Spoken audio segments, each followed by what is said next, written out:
architects are dealing with three main categories of people in profession.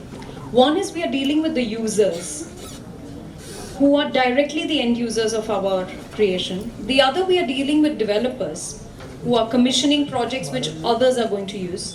And the third, we are dealing with, as Rajesh Bhai rightly said, policymakers. The problem, and I fully agree and I second that, is that in the policy making decision, we somehow, because of whatever reasons, are not present in those policy making meetings or decisions, because of which a water-starved city like Chennai's bylaw states that every person should have 150 liters of water.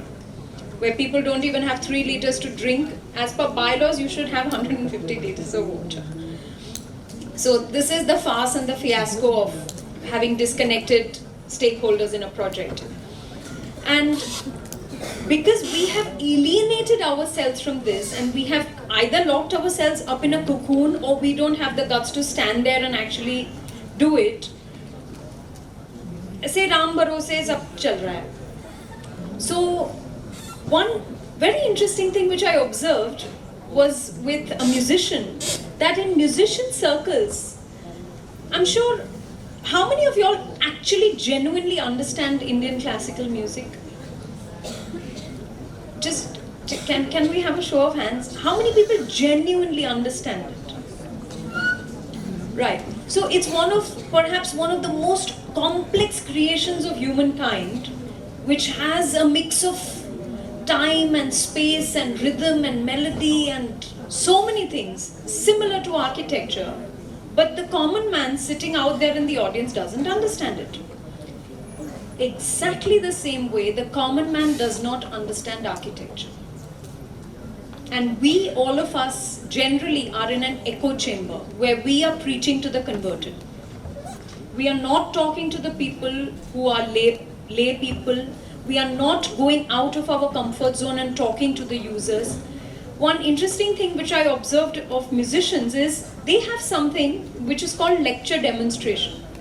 So either you have a Bhimsen Joshi coming and performing in front of you, where only those who understand will keep doing this and those who don't understand are looking at the lights. They have something called a lecture demonstration, where the singer sings one thing and then explains it, explains what he sung. Then he'll sing another tan and he'll explain what he did. And I thought this was fascinating. This was something that we as architects can learn from. He was talking to a lay person who doesn't understand music. And at the end of those 2 hours, everybody understood it. So we as architects, if we learn to remove jargon, as Rajesh Bhai rightly said, remove jargon from what we speak and genuinely talk to the people and explain to them about what is it that we are trying to do, what is it that we are trying to achieve. Because within our hearts, all of us are trying to achieve something quite noble, worthy of nation building. So if we just take that extra step and talk to the people and explain to them what is it that we are trying to do, I think then we can expect not being in an echo chamber, not preaching to the converted. Then we can increase, so to say, our community, our impact, our reach in the world.